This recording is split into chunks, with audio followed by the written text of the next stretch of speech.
tahimik na bayan ng Bilibiran, may isang lalaking kilala ng lahat sa pangalang Ino.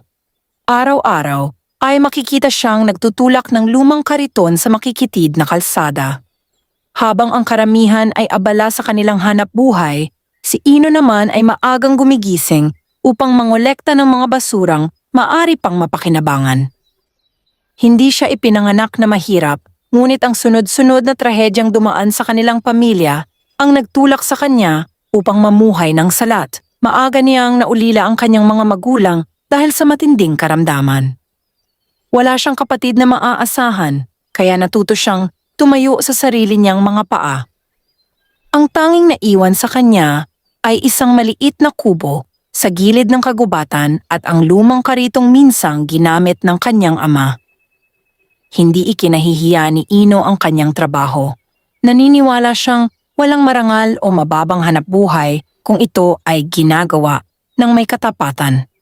Kahit madalas siyang pagtawanan ng ilang tao, nananatili siyang magalang at mapagkumbaba. Tuwing umaga, bago pa sumikat ang araw, nagdarasal muna siya sa harap ng munting altar sa loob ng kanyang kubo. Humihingi siya ng lakas upang malampasan ang panibagong araw. Hindi siya humihiling ng malaking kayamanan. Ang kanyang nais lamang ay magkaroon ng sapat na pagkain at mabuhay ng matiwasay.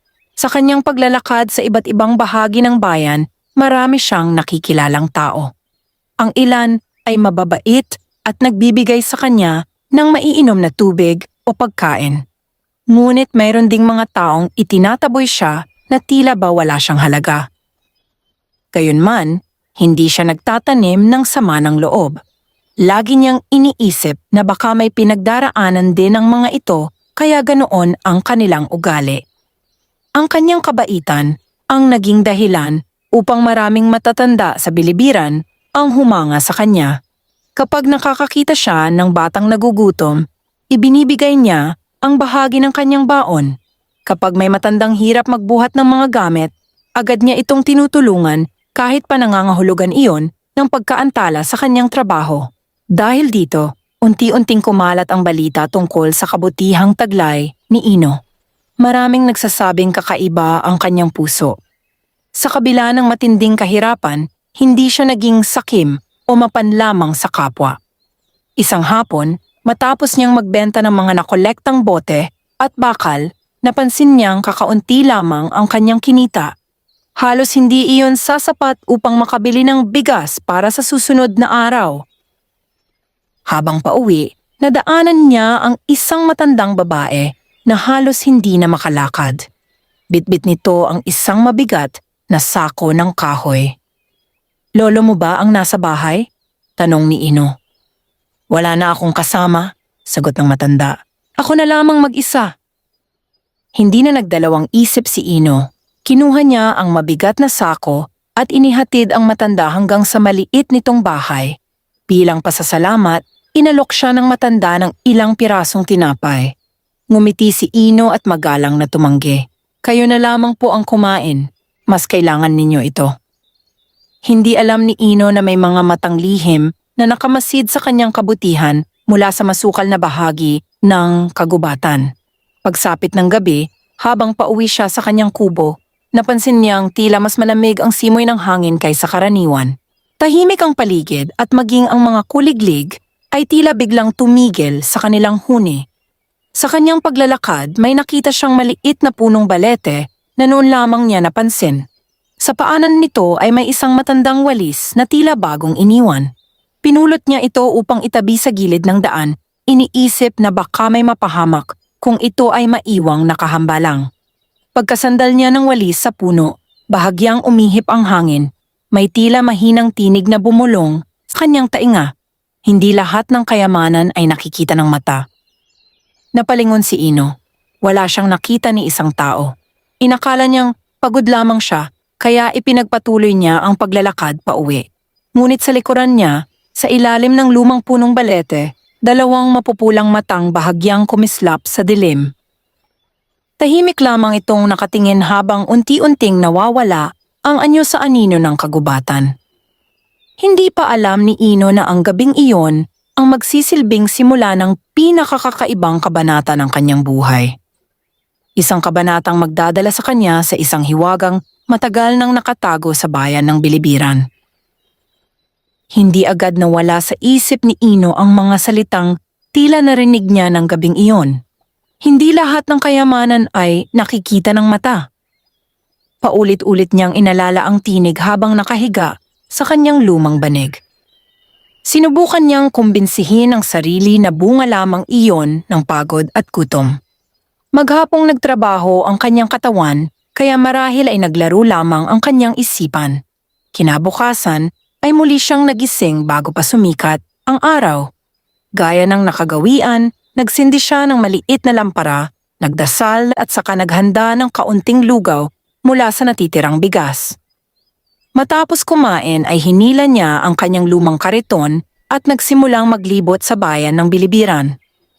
Tahimik pa ang mga lansangan. Ang manipis na hamog ay nakabalot sa mga puno at kabahayan. Habang naglalakad, napansin niyang tila maraming uwak ang paikot-ikot sa kalangitan. Hindi niya ito pinansin at ipinagpatuloy ang paghahanap ng mga bote, lata at bakal na maaari niyang ipagbili. Pagsapit ng tanghali ay napuno ang kalahati ng kanyang kariton. Hindi man gaanong marami ang kanyang nakuha, kontento na siya. Habang binabaybay niya ang daan pauwi, muli siyang napadaan sa punong baleteng nakita niya noong nakaraang gabi. Hindi niya alam kung bakit tila may humihila sa kanya upang huminto. Lumapit siya sa puno at pinagmasdan ang paligid. Tahimik. Walang tao, walang hayop, ngunit kapansin-pansin ang malinis na paligid ng punong iyon. Walang tuyong dahon sa mismong paanan nito kahit maraming nalalaglag na dahon sa paligid. Tila may hindi nakikitang kamay na palaging naglilinis sa lugar. Bahagyang yumuko si Ino at inayos ang ilang bato na nakakalat. Walang mawawala kung iingatan ng kalikasan, mahina niyang sabi sa sarili. Nang matapos siya, ay tumayo siya. At akmang aalis na sana nang may narinig siyang mahinang kaluskos mula sa likuran ng puno. Napalingon siya. Wala ba riyan? Magalang niyang tanong. Walang sumagot. Ilang sandali pa ay muli niyang narinig ang kaluskos. Sa pagkakataong iyon ay hindi siya natakot. Dahan-dahan siyang lumapit hanggang sa marating niya ang kabilang bahagi ng puno. Walang tao. Ngunit may nakita siyang maliit na sisidlang yari sa luwad na nakatagilid sa lupa. Pinulot niya ito at itinuwid. Malamang ay may nakahulog nito, sabi niya. Maingat niya itong inilapag sa tabi ng ugat ng puno upang kung sino man ang may-ari ay madali itong makita. Muli siyang naglakad pa uwi. Hindi niya napansin na mula sa pinakaitaas ng balete ay may dalawang matang tahimik na nakamasid sa bawat kilos niya. Lumipas ang 3 araw. Araw-araw ay dumaraan si Ino sa punong balete, hindi upang maghanap ng kayamanan, kundi upang tiyaking malinis ang paligid nito. Kapag may nakakalat na plastik, ay pinupulot niya. Kapag may natutumbang sanga ay inililigpit niya. Hindi niya inaasahang may nakapapansin sa kanyang ginagawa. Pagsapit ng ika-4 na gabi, inabutan siya ng dilim sa kanyang pag-uwi. Mabagal ang kanyang hakbang dahil mabigat ang kariton. Pagdating niya sa balete ay biglang tumigil ang hangin. Ang mga dahon ay tila na nahimik. Maging ang mga ibon ay hindi marinig. Unti-unting lumabas mula sa anino ng puno ang isang maliit na nilalang. Halos kasinlaki lamang ito ng 10 taong gulang na bata. Maitim ang kanyang balat na tila kulay ng uling, mahahaba ang buhok, at kumikislap ang malalaki nitong mga mata. Nakasuot ito ng lumang kasuotang yari sa hibla ng halaman. Hindi gumalaw si Ino. Sa halip ay yumuko siya bilang paggalang. Magandang gabi, mahinahon niyang bati. Nagulat ang nilalang. Marahil ay hindi nito inaasahang babatiin ito ng isang tao. Matagal itong nakatingin kay Ino bago nagsalita. Hindi ka ba natatakot? Umiling si Ino. Kung wala naman po kayong masamang balak, wala po akong dapat ikatakot. Muling natahimik ang nilalang. Maraming taon na ang lumipas mula nang may taong kumausap sa kanya ng may paggalang.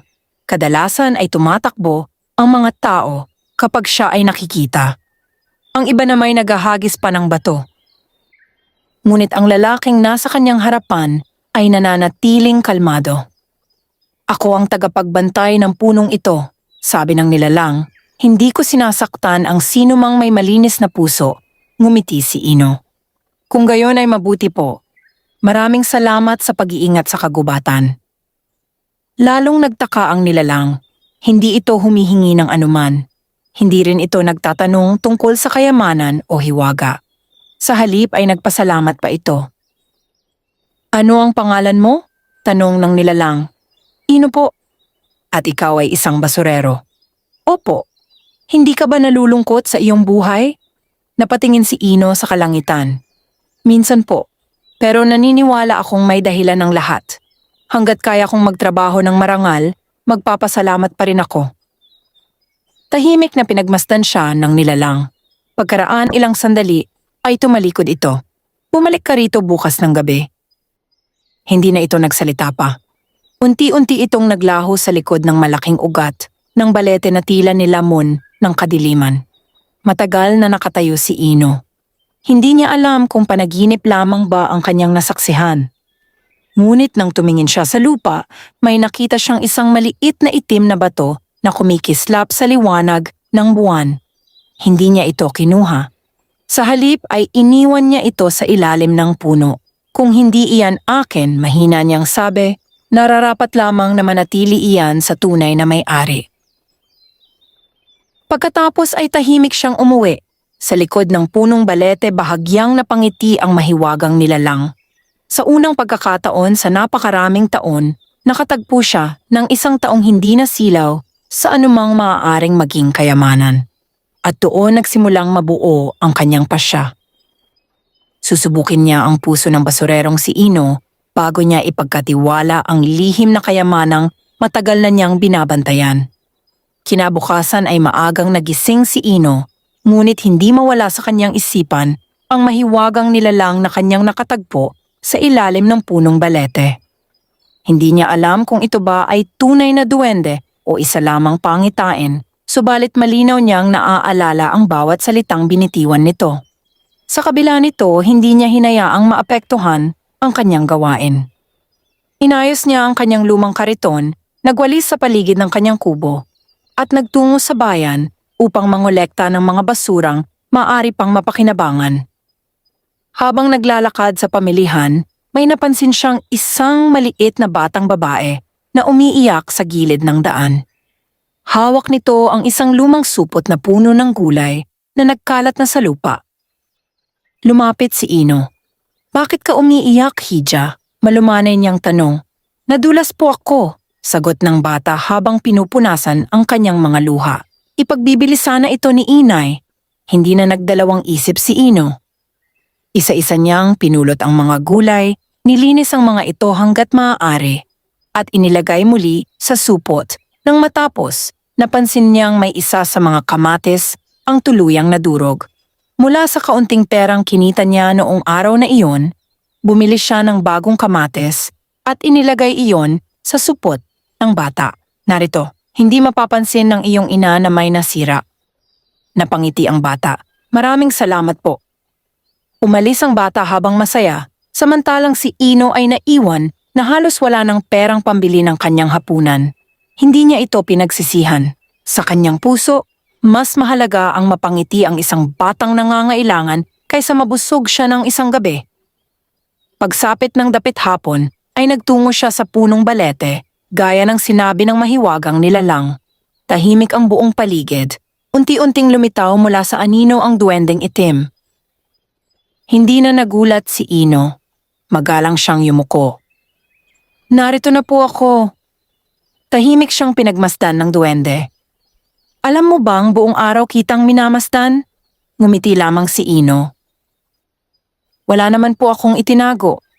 Totoo. Humakbang ang duwende palapit. Ngayon ay bibigyan kita ng unang pagsubok. Hindi nagsalita si Ino. Handa lamang siyang makinig.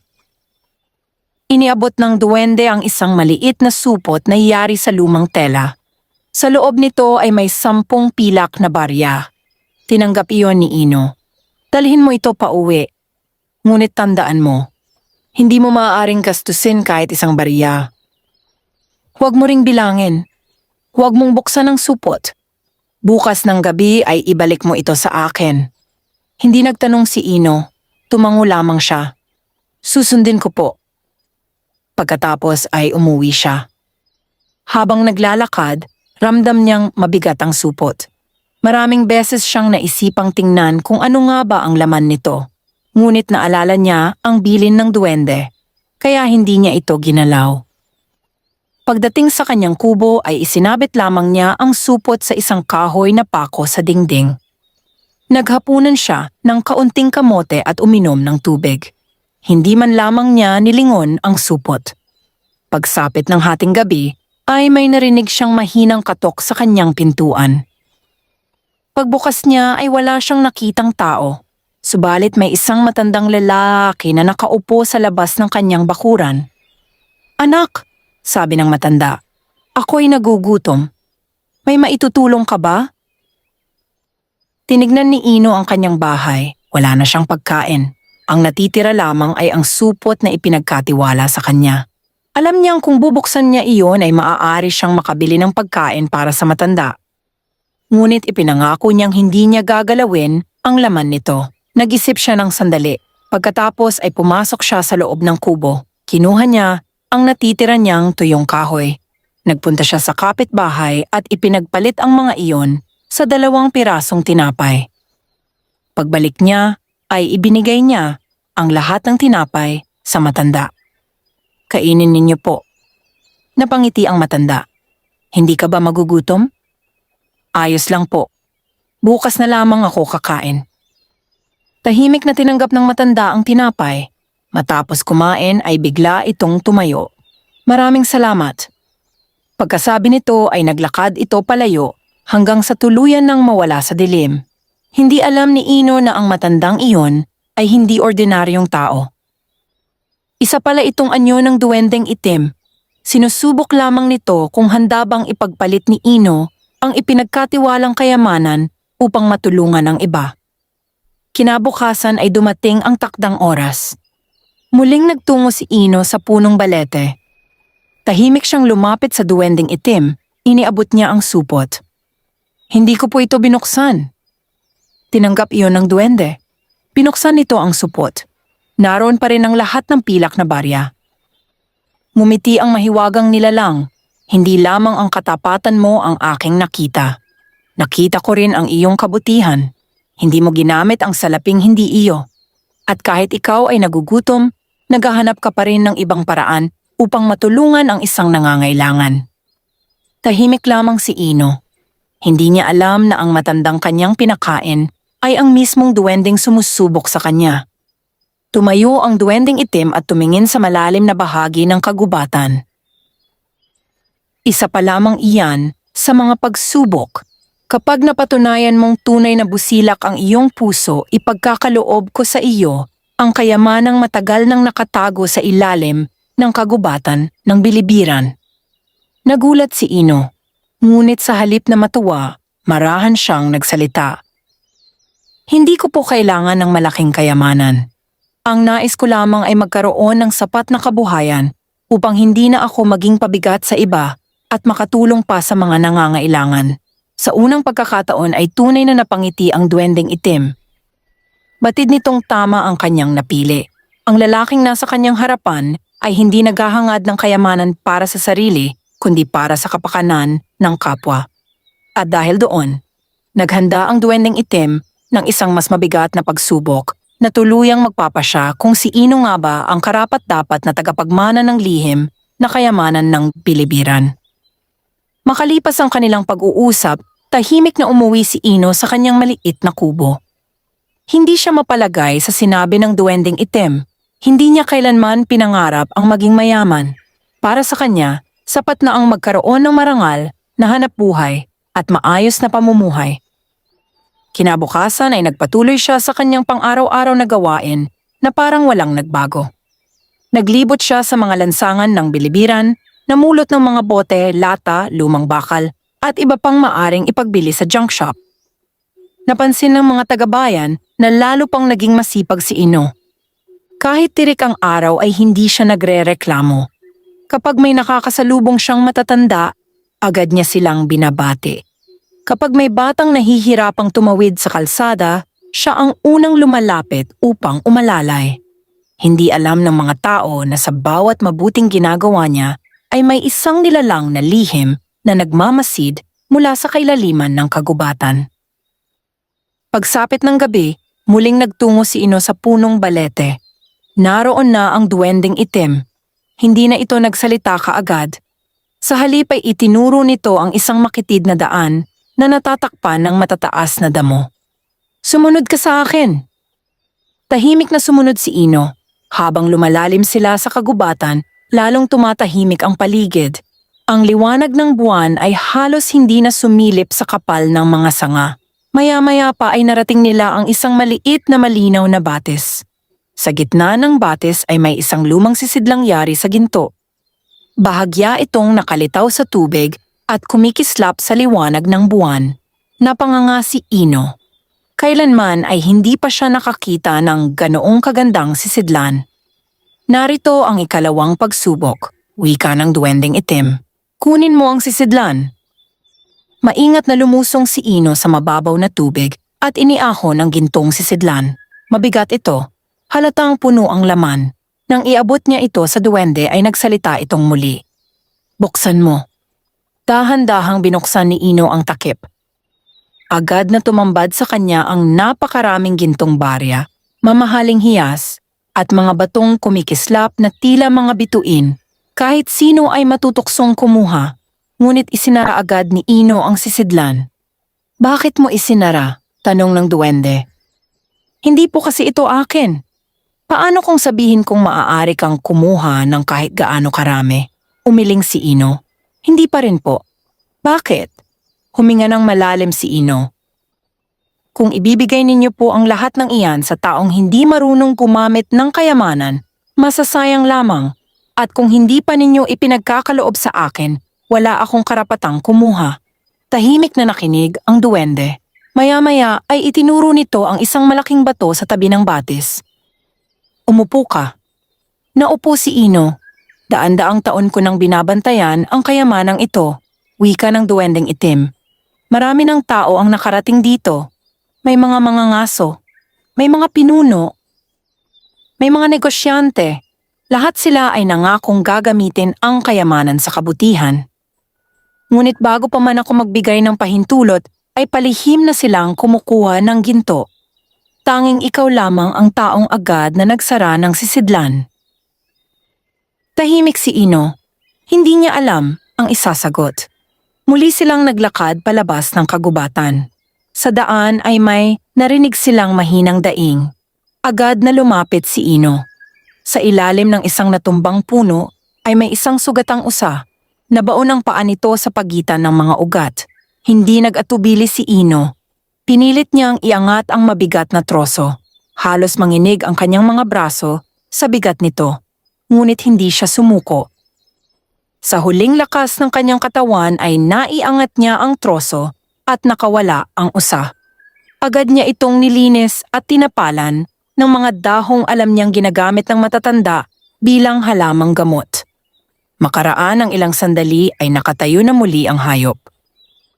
Saglit itong tumingin kay Ino bago mabilis na tumakbo pabalik sa kagubatan. Ngumiti ang duwending itim. "Maging ang mga nilalang sa gubat ay nakikita ang kabutihan mo." Hindi sumagot si Ino. Para sa kanya, likas lamang ang tumulong sa anumang nilalang na nangangailangan. Nang marating nila ang punong balete, ay biglang lumiwanag ang paligid. Unti-unting nagsimulang kumislap ang mga ugat ng puno. Mula sa lupa ay lumitaw ang isang lumang batong may kakaibang mga ukit. Lumapit ang duwending itim at ipinatong ang kanyang palad dito. Ito ang batong bantay ng kayamanan. Kapag dumating ang tamang panahon, ito ang magbubukas sa lihim na kayamanang nakatago sa ilalim ng bilibiran. Tumingin ito kay Ino. Ngunit hindi pa iyon ngayon. May isa ka pang malaking pagsubok na kailangang harapin. Ano po iyon? Tanong ni Ino, hindi agad sumagot ang duwende. Sa halip ay tumingin ito sa malayong bahagi ng bayan. May mga ilaw na kumikislap mula sa kabahayan. Darating ang mga taong hindi naniniwala sa kabutihan. Susubukan nilang gamitin ang iyong kahirapan laban sa iyo. Kapag dumating ang araw na iyon, ang magiging pasiya mo ang magtatakda kung ikaw ba ang tunay na karapat-dapat na pagkatiwalaan ng kayamanan. Hindi na nagtanong si Ino. Tumango lamang siya at nagpaalam. Habang naglalakad pa uwi, hindi niya alam na sa kabilang panig ng kagubatan ay may 3 lalaking lihim na nakamasid sa kanila. Nakita ng mga ito ang bahagyang liwanag na nagmumula sa ilalim ng punong balete. Hindi nila narinig ang usapan ni Ino at ng duwendeng itim, ngunit sapat na ang kanilang nakita upang pagdudahan na may isang malaking kayamanan na nakatago sa kagubatan ng bilibiran. At mula ng gabing iyon, nagsimula silang gumawa ng balak na sundan si Ino at agawin ang anumang lihim na kanyang natuklasan. Hindi na malayan ni Ino na habang siya ay payapang natutulog sa kanyang maliit na kubo, may 3 lalaking nagtitipon sa isang lumang kamalig sa dulo ng bayan ng bilibiran. Ang pinakamatanda sa kanila ay si Gardo, isang mapanlinlang na mga ngalakal na kilala sa pagiging sakim. Kasama niya sina Lando at Berto, kapwa sanay sa pagkuha ng anumang bagay na sa tingin nila ay makapagpapayaman sa kanila. Gabi-gabi nang pumupunta roon ang basurerong iyon, wika ni Gardo. Hindi maaaring wala siyang itinatagong lihim. Tumango ang dalawa. Nakita rin namin ang kakaibang liwanag sa ilalim ng punong balete, dagdag ni Lando. Kung may kayamanan man doon, hindi maaaring siya lamang ang makinabang. Nagkasundo silang lihim na sundan si Ino sa mga susunod na gabi. Samantala walang kaalam-alam si Ino sa kanilang binabalak.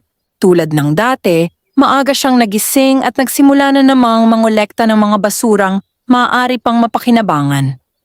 Habang naglalakad sa tabi ng ilog, may nakita siyang isang maliit na supot na nakalutang sa tubig. Pinulot niya ito. Sa kanyang pagtataka, puno iyon ng pilak na barya. Napatingin siya sa paligid. Walang tao, bulong niya. Hindi niya itinago ang supot. Sa halip, nagtungo siya sa tanggapan ng kapitan ng barangay. Ito po ang nakita ko sa ilog, sabi niya. Baka may nawalan. Namangha ang kapitan sa kanyang katapatan.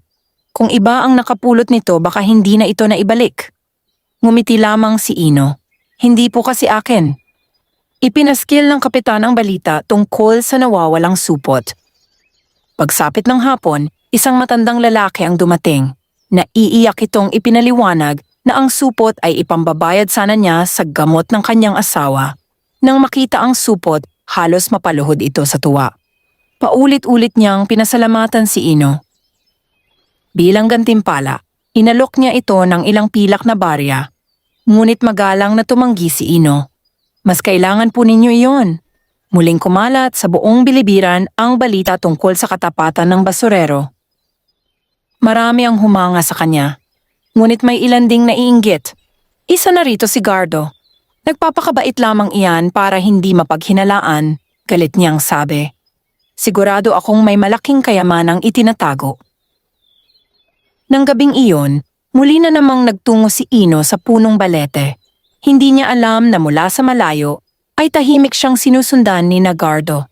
Nang makarating siya, agad na lumitaw ang duwendeng itim. Nararamdaman mo ba? Tanong nito. Ano po? May mga matang nagmamasid sa atin. Napalingon si Ino, ngunit wala siyang nakita. May mga taong naghahangad ng kayamanang hindi nila pinaghirapan. Tumahimik ang duwende bago muling nagsalita. Narito ang iyong 3 pagsubok. Mula sa likod ng malaking ugat ng balete, ay inilabas nito ang isang maliit na kahongyari sa kahoy. Iniabot iyon kay Ino. Dalhin mo ito hanggang bukas. Huwag mo itong bubuksan.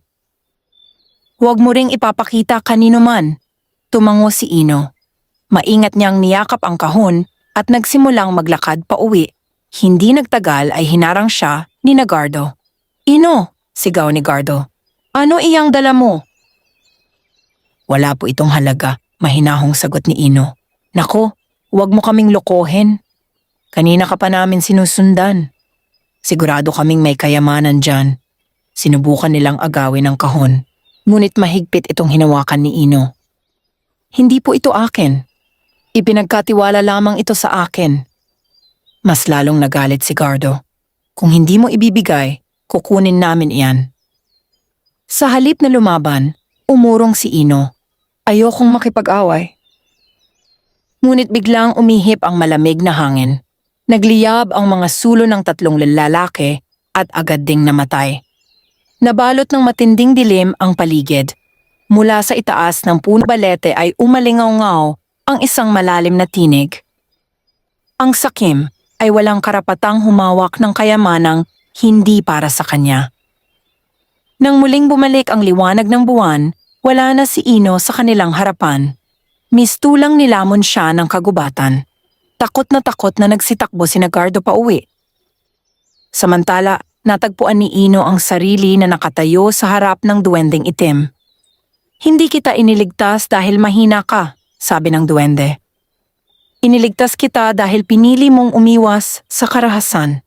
Pagkatapos ay tinanggap nito ang kahon. Binuksan nito ang takip.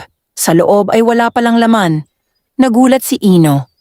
Isa lamang iyong pagsubok, paliwanag ng duwende. Maraming tao ang papatay para sa isang kahong inaakala nilang puno ng kayamanan.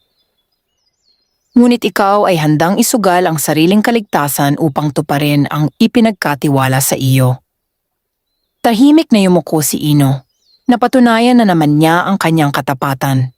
Ngunit sa kabilang panig ng kagubatan, hindi pa rin sumusuko si Gardo. Sa halip lalo lamang tumindi ang kanilang paniniwala na may napakalaking kayamanang nakatago sa ilalim ng punong balete at nang gabing iyon lihim silang nangakong babalik, dala ang mas marami pang kasamahan upang maagaw ang kayamanang sa tingin nila ay nararapat na mapasaka nila. Hindi nila alam na ang kanilang kasakiman ang unti-unting magdadala sa kanila sa isang kapalarang hindi nila kailanman inasahan.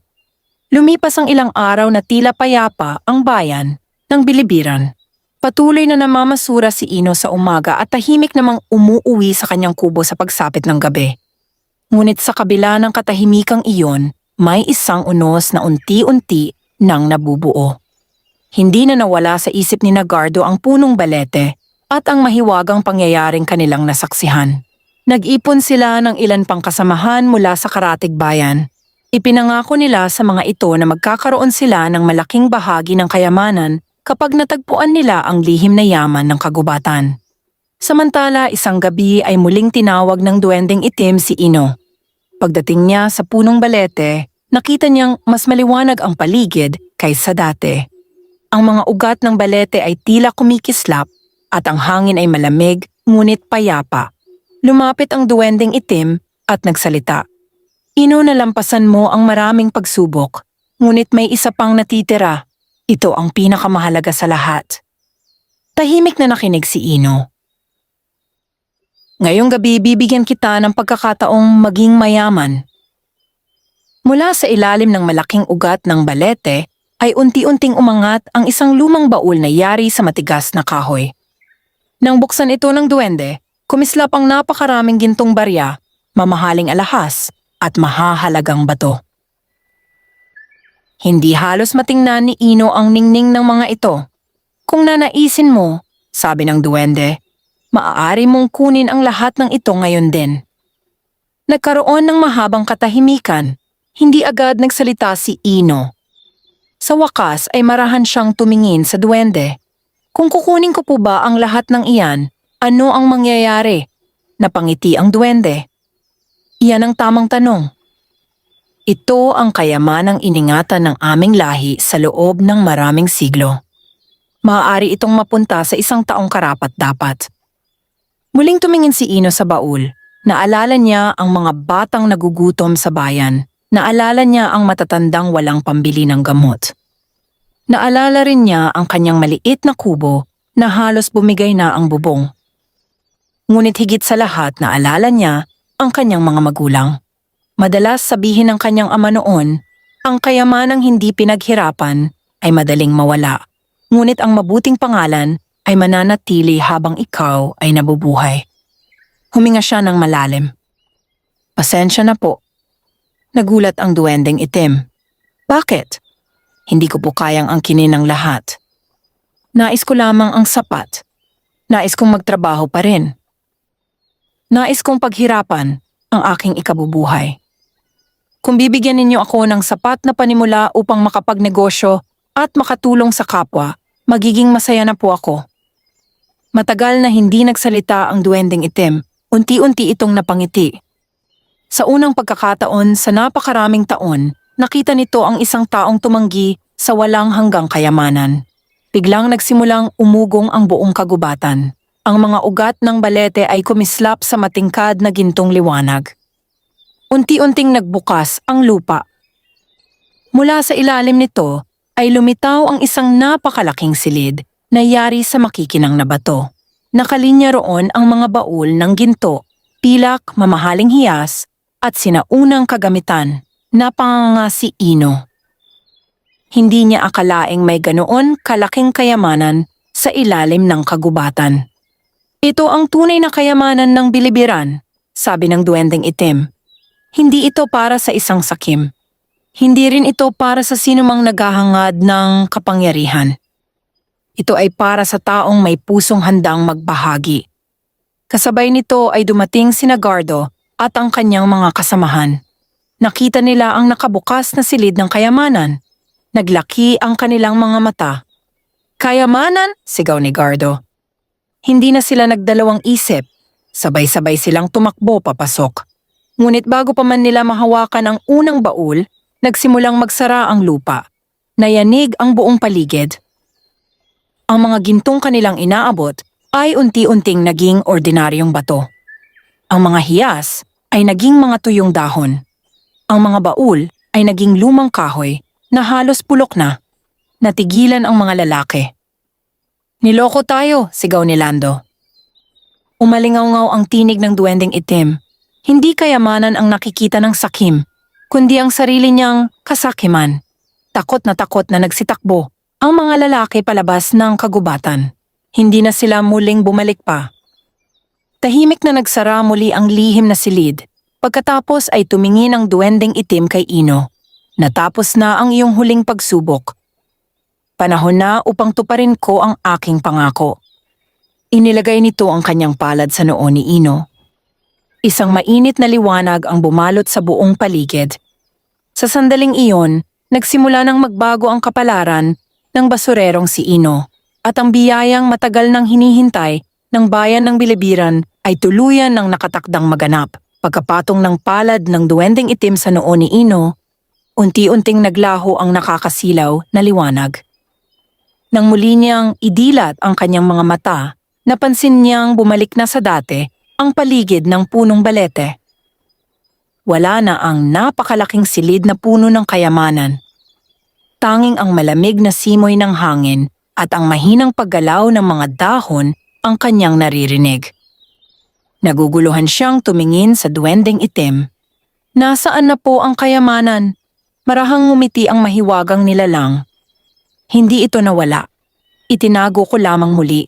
Hindi pa panahon upang makita ito ng mga taong pinaghaharian ng kasakiman. Tumango si Ino. Hindi na siya nagtanong pa. Alam niyang may dahilan ang lahat ng ginagawa ng duwendeng itim. Maya-maya ay inilabas ng duwende ang isang maliit na sisidlang yari sa itim na bato. Hindi ito kasingkinang ng mga baul na nakita ni Ino. Ngunit napapalibutan ito ng kakaibang liwanag. Iniabot ito kay Ino. Ang sisidlang ito ang aking regalo sa iyo. Magalang na tinanggap iyon ni Ino. Ano po ang laman nito? Buksan mo. Dahan-dahan niyang inalis ang takip. Sa loob ay wala siyang nakitang ginto o hiyas. Sa halip ay may 10 maliliit na gintong binhi. Nagtaka siya. Mga binhi po? Oo, sagot ng duwende. Ang bawat binhing iyan ay sumasagisag sa kasipagan, katapatan, kabutihan, pagtitiyaga, paggalang, pagtulong sa kapwa, pagpapakumbaba, pag-asa, pananampalataya at pagmamahal. Hindi sila ordinaryong binhi. Kapag itinanim mo ang mga ito ng may malinis na puso, pagpapalain ka ng langit sa paraang hindi mo inaasahan. Tahimik na nakinig si Ino. Huwag mong ipagbili ang mga binhi. Huwag mong ipagmalaki ang kanilang pinagmulan. At higit sa lahat, huwag mong gamitin ang anumang biyayang matatanggap mo upang apihin ang iyong kapwa. Ipinapangako ko po. Napangiti ang duwending itim. Alam kong tutuparin mo iyan. Nagpaalam si Ino at umuwi sa kanyang kubo. Kinabukasan, maaga siyang bumangon. Sa likod ng kanyang kubo ay may maliit na bakanteng lupa na matagal nang hindi nagagamit. Doon niya maingat na itinanim ang 10 gintong binhi. Pagkatapos ay diniligan niya ang mga ito. Lumipas ang ilang araw.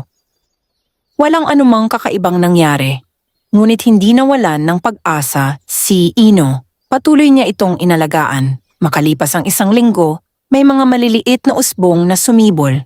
Hindi ito kulay berde tulad ng karaniwang halaman. Bahagya itong kumikislap kapag nasisikatan ng araw. Hindi nagtagal ay napansin ng kanyang mga kapitbahay ang mabilis na paglaki ng mga halaman. Anong itinanim mo, Ino? Tanong ng isang matanda. Karaniwang halaman lamang po. Nakangiting sagot niya. Hindi niya sinabi ang tungkol sa duwending itim. Iyon ang kanyang ipinangako. Pagkalipas ng 1 buwan, namunga ang mga halaman. Ngunit hindi prutas ang tumubo. Sa bawat sanga ay may mga butil na tila ginto ang kulay. Hindi ito tunay na ginto. Ngunit nang dalhin ni Ino ang ilan sa pamilihan, nalaman niyang isa pala itong napakabihirang halamang gamot na mataas ang halaga. Maraming mga ngalakal ang nais bumili nito. Hindi nagtaas ng presyo si Ino. Nagbenta lamang siya sa tamang halaga. Sa unang pagkakataon sa kanyang buhay, nakauwi siya ng may perang higit pa sa sapat para sa kanyang pang-araw-araw na pangangailangan. Sa halip na bumili ng mga mamahaling bagay, agad niyang inayos ang bubong ng kanyang kubo. Pagkatapos ay bumili siya ng bagong kariton upang mas mapadali ang kanyang trabaho. Hindi rin niya tinalikuran ang pamamasura. Araw-araw pa rin siyang naglilibot sa bilibiran. Marami ang nagtaka. Ino, sabi ng isang kapitbahay, may pera ka na. Bakit namamasura ka pa rin? Ngumiti lamang siya. Ang trabahong marangal ay hindi dapat ikahiya. Ang kanyang sagot ay lalong nagpahanga sa mga tao. Hindi naglaon ay nagsimula siyang tumulong sa mga nangangailangan. Kapag may batang walang pambili ng gamit sa paaralan, siya ang tahimik na sumasagot. Kapag may matandang walang pambili ng gamot, lihim siyang nagbibigay ng tulong. Kapag may pamilyang nawalan ng kabuhayan, binibigyan niya ang mga ito ng pagkakataong magtrabaho. Unti-unting umunlad ang kanyang buhay. Kasabay nito ay umunlad din ang maraming pamilya sa bilibiran. Ngunit sa isang sulok ng bayan, may isang taong hindi natutuwa. Si Gardo. Hindi pa rin nito matanggap kung bakit unti-unting yumayaman ang dating basurero. May itinatago pa rin siyang lihim, galit niyang sabi. At aalamin ko iyon kahit ano pa ang mangyari. Hindi niya alam na ang kanyang labis na kasakiman ang magdadala sa kanya sa huling pagkakataong haharap siya sa duwending itim, isang pagkikita na tuluyang magpapabago sa kanyang kapalaran. Mabilis na lumipas ang mga buwan at lalo pang umunlad ang buhay ni Ino. Ang dating maliit at halos wasak na kubo ay napalitan ng isang matibay ngunit payak na bahay. Hindi ito marangya, ngunit sapat upang maging komportable siya at ang mga taong madalas niyang pinatutuloy kapag nangangailangan ng matutuluyan. Hindi rin nagbago ang kanyang ugali. Tuwing madaling araw ay makikita pa rin siyang nagtutulak ng kanyang kariton sa mga lansangan ng bilibiran. Namumulot pa rin siya ng mga basurang maaari pang mapakinabangan at hinihikayat ang mga tao na panatilihing malinis ang kanilang kapaligiran. Dahil sa kanyang kasipagan, unti-unting naging mas malinis ang buong bayan. Marami ang sumunod sa kanyang halimbawa. Ang mga kabataan ay natutong maghiwalay ng nabubulok at di nabubulok na basura. At ang mga matatanda naman ay nagtanim ng mga puno sa paligid ng kanilang mga tahanan. Labis ang paghanga ng mga mamamayan kay Ino. Ngunit habang lumalaki ang paggalang ng mga tao sa kanya, lalo namang nag-aalab ang inggit sa puso ni Gardo. Hindi niya matanggap na ang isang dating basurero ay naging huwaran ng buong bayan. Isang gabi, muli niyang tinipon sina Lando at Berto. Hindi ako naniniwalang halamang gamot lamang ang pinagmulan ng kanyang yaman, wika niya. Sigurado akong may nakatagong kayamanan sa kagubatan. Ano ang balak mo? Tanong ni Berto. Babalikan natin ang punong balete. Kahit magdamag pa tayong maghukay, hahanapin natin ang kayamanan. Pagsapit ng hating gabi, palihim silang nagtungo sa kagubatan. May dala silang mga pala, piko at malalakas na lampara.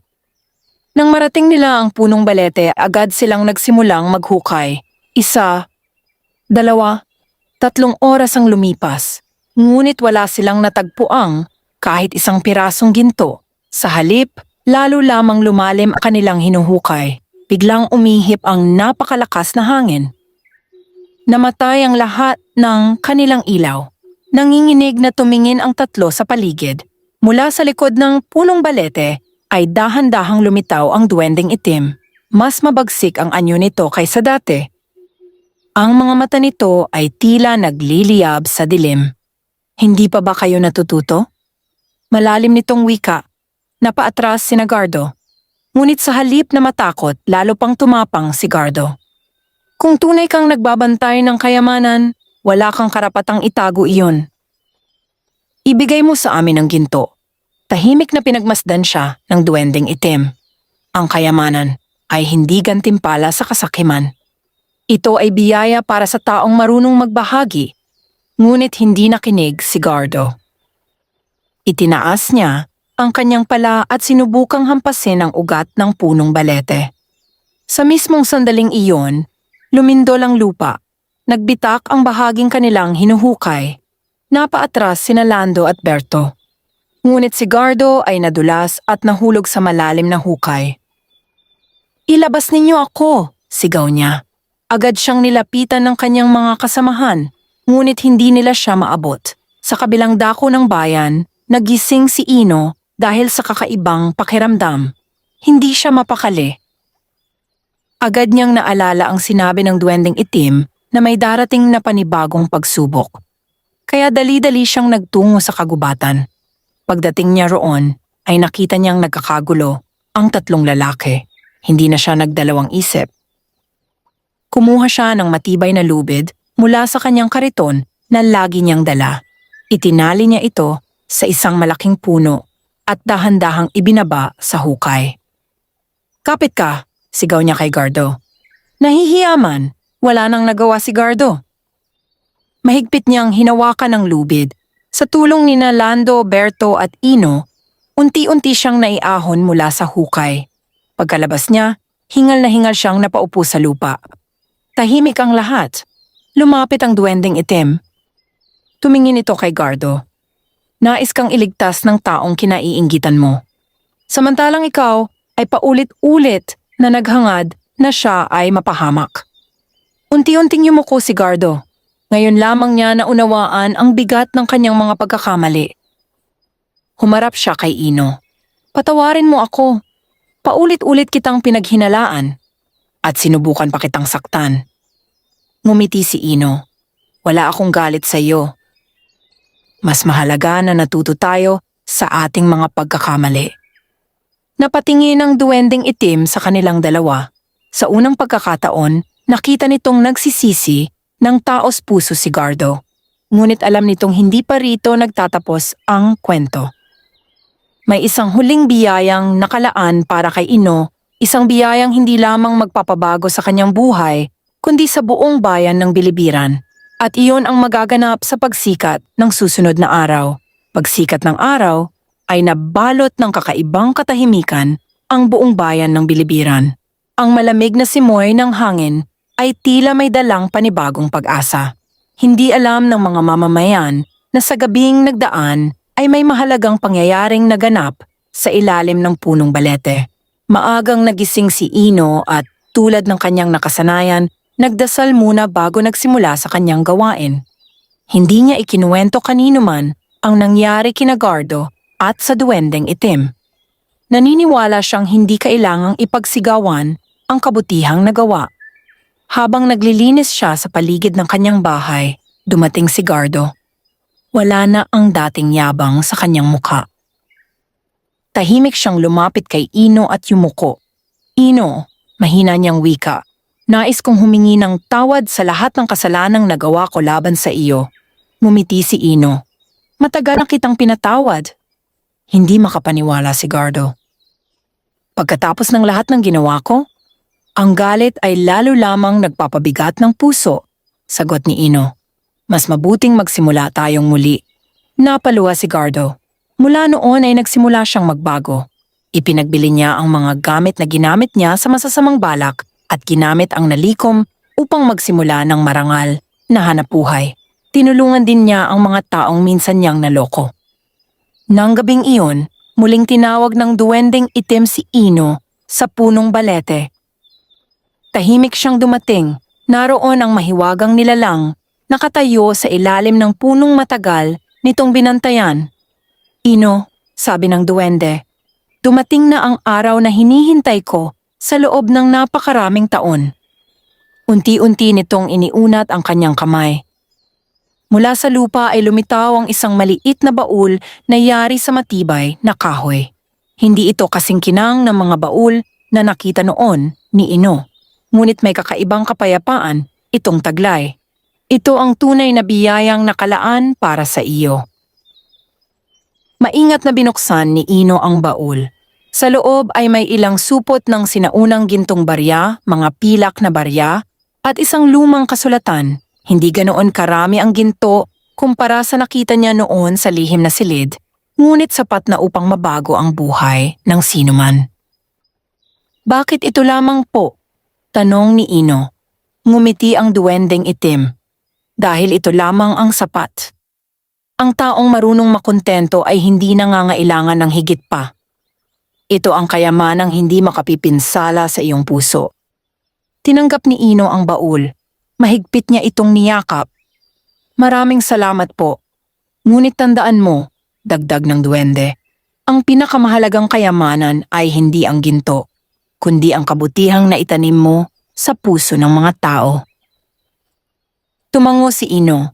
Kinabukasan ay sinimulan niyang gamitin ang biyayang natanggap. Hindi siya nagtayo ng malaking mansyon. Hindi rin siya bumili ng mamahaling karwahe. Sa halip, bumili siya ng lupang pagtatayuan ng isang maliit na pagawaan ng pagre-recycle. Kinuha niyang manggagawa ang mga mahihirap na pamilya sa bilibiran. Tinuruan niya silang magbukod at magproseso ng mga materyales na maaari pang mapakinabangan. Hindi nagtagal ay dumami ang kanilang kita. Marami sa mga dating walang hanap buhay ang nagkaroon ng disenteng trabaho. Naglaan din si Ino ng bahagi ng kanyang kayamanan upang maipagawa ang lumang tulay na matagal nang sira. Nagpatayo siya ng balon upang magkaroon ng malinis na tubig ang mga tao. Nagbigay rin siya ng mga aklat at kagamitan sa mga batang nais mag-aral. Unti-unting umunlad ang buong bayan. Naging malinis ang mga lansangan. Lumago ang kabuhayan. Mas naging matulungin ang mga mamamayan sa isa't isa. Sa bawat pagbabagong nagaganap, tahimik lamang na nakamasid ang duwendeng itim mula sa kagubatan. Alam nitong tama ang kanyang naging pasiya. Natagpuan na rin niya ang taong karapat-dapat pagkatiwalaan ng biyaya. Ngunit batid niyang nalalapit na rin ang kanyang pamamaalam.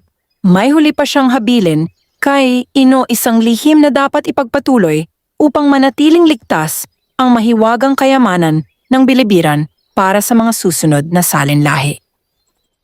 At ang habiling iyon ang tuluyang magsasara sa pinakakahangahangang kabanata ng buhay ng dating basurerong si Ino. Lumipas ang maraming buwan mula nang tanggapin ni Ino ang biyayang ipinagkaloob ng duwendeng itim.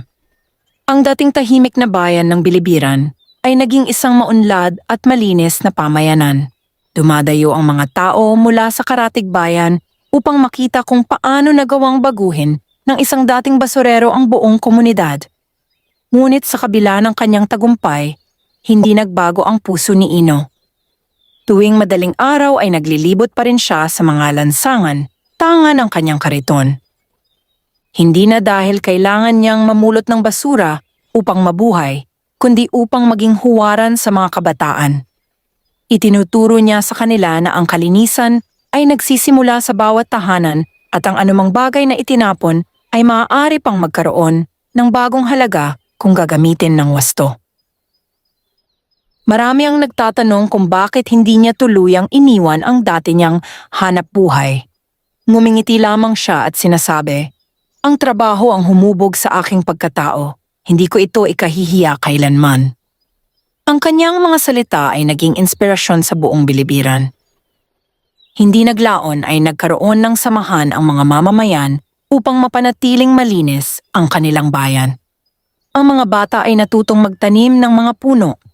Ang mga matatanda ay nagtulungan sa paglilinis ng mga ilog at daan. Ang dating tambak ng basura ay napalitan ng mga hardin at taniman ng gulay.